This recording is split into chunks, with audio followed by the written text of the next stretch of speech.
Hey guys, today I'll be showing you advanced tricks and secrets in the original Super Mario trilogy on NES. Let's start out with the original Super Mario Brothers. Check this out. So, how does this work? Well, there's a small overlap from the bottom and top of the screen. When a sprite falls off the bottom, it's not erased until every pixel falls off the screen. Due to a bug in the game, this causes a brief moment where the sprite is partially rendered at the top of the screen.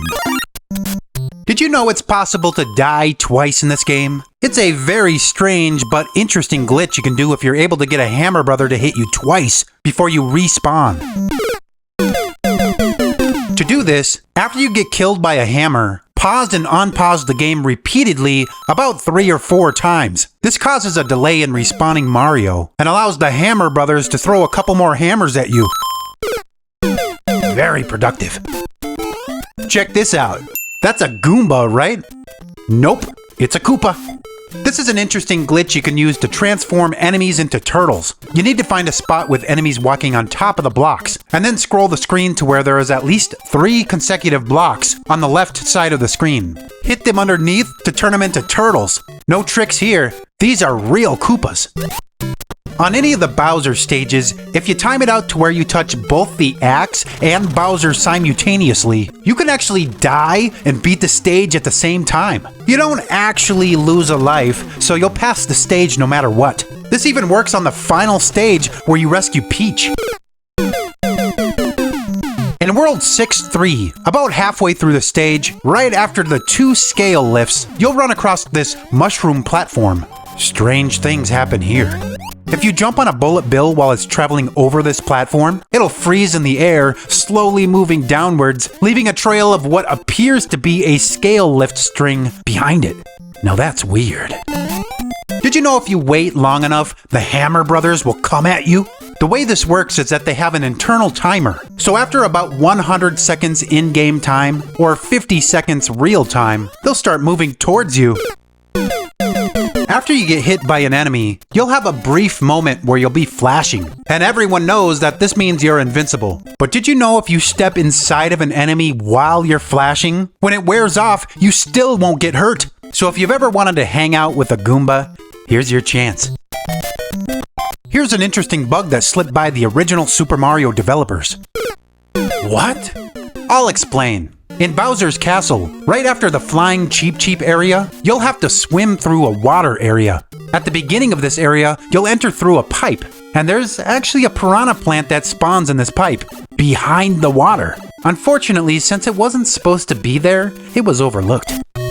You know you're getting far in Super Mario when Bowser busts out the hammers, but did you know they're not as difficult as they seem? You see, the only hammers you need to worry about are those which Bowser throws to his left. If you get on his right side while he's throwing them, they will fly right, but fortunately for Mario, these hammers have no hitboxes.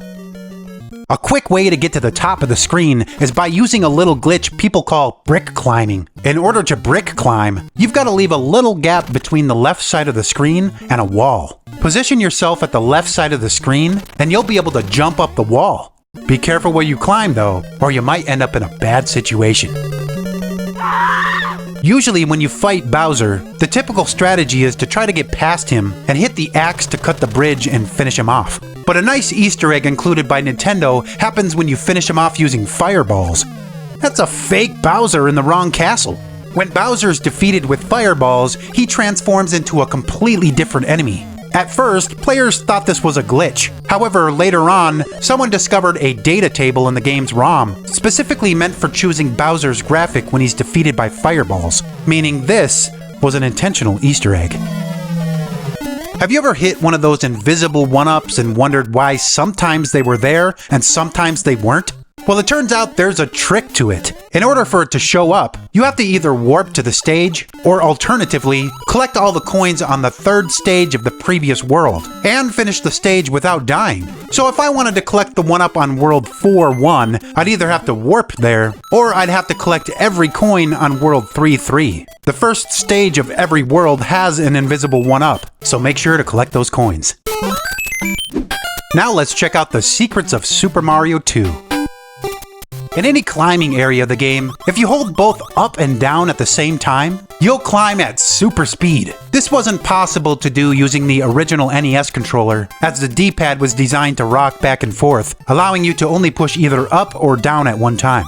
Usually, emulators disable both directions at once for this very reason, but sometimes have an option to allow it. However, later Super Mario 2 re-releases allowed you to use the D-pad and the analog stick at the same time, making this trick possible without modded hardware. In certain areas with ropes and ladders, if you're able to find a mushroom block, you can actually throw it into the scenery. The game does try to prevent you from doing this, but if you rock the D-pad a bit and throw it at just the right angle, you'll confuse the game and it'll allow you to drop it in. The block will turn a strange color, and if you try to remove it, it'll erase the part of the rope or ladder you threw it on. Here's a fun trick you can do on stage 1-2. First, head to the second pipe and go down inside and grab Phanto's key. Now make your way back out to the ninjas. Make sure you're holding the key and crouch jump off a ninja at the height of their jump, so you can bypass the locked door while still holding the key. Now take the key all the way to the right and through the door. This key is the only thing you can bring through the door, and it has some interesting effects on Birdo. You can use it as a weapon to throw at Birdo, or even use it as a shield against her eggs. And if you place it in her path, she'll take herself out with her own eggs. Here's an interesting trick to make enemies completely bug out. If you grab an enemy and throw it at the wall, there'll be a brief moment where that enemy bounces upside down. Now if you throw another enemy and time it just right to where both enemies collide while being upside down, they'll float up and away. Goodbye. Did you know that potions can be deadly in Super Mario 2? Well, it's not quite as you'd think. There's not too many opportunities to do this, but if you throw a potion off the top of the screen and go through it, when you come out the door, you'll be transported to the bottom of the screen and lose a life. Here's a fun trick you can do on World 5-3. Not far into the stage, you'll run across an area with breakable barriers. Get the Bob-ombs to break through the barriers and go down the ladder. On your right, you'll see a vase that's plugged up with a mushroom. When you grab the mushroom, Bob-ombs will start coming out of the vase. If one blows up too close to the vase, it'll destroy it. Now place the mushroom down right where the vase was and move to the left. When you come back, you'll now see Bob-ombs spawning from the mushroom. Nice. There's a cheat code where if you pause the game and press up, B, and A on the second controller, you will instantly lose a life. If you do this cheat code while traveling in a rocket, it has some strange effects. First, you'll notice that all of your health is gone, and for some reason you're able to play without any health. If you collect a heart, it will fill your health meter, but you'll still be small. Fortunately, if you do get enough hearts, you're able to fully recover from this. Super Mario 3 had some amazing secrets and glitches. Let's check them out. Did you know that wall jumping is a thing in Super Mario 3? It's not an official move and is very difficult to pull off, but it is possible. If you're sprinting and hit a wall, there is a frame or two where Mario will briefly clip into the wall. If you jump at the very moment this happens, Mario is able to wall jump. Have you ever played Super Mario 3 and when getting a 1-up you heard this crazy sound?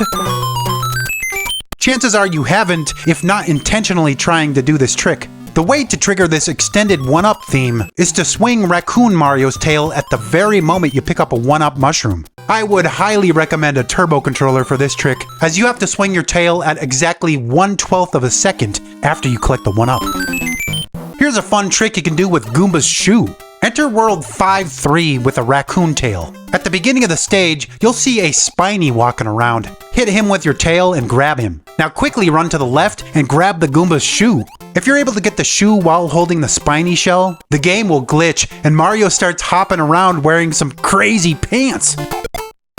There are some areas in the game where you can clip through walls by sprinting and crouch jumping while aiming for the very corner. This trick allows you to skip major sections of stages. My favorite area to do this is at the first fortress of the game. You can clip through this wall, allowing you to skip most of the stage, going straight to Boom-boom. World 7-1 is another great stage to do this. At the very beginning of the stage, it wants you to go into a door. Instead, you can clip through this wall, which allows you to beat the entire stage in seconds. Bowser's Castle has a couple of spots you can clip through the wall. The first is at the hidden 1-up area when you first encounter the Roto Discs. After collecting the 1-up, you can clip through this wall, quickly getting to the top of the difficult lava pit area.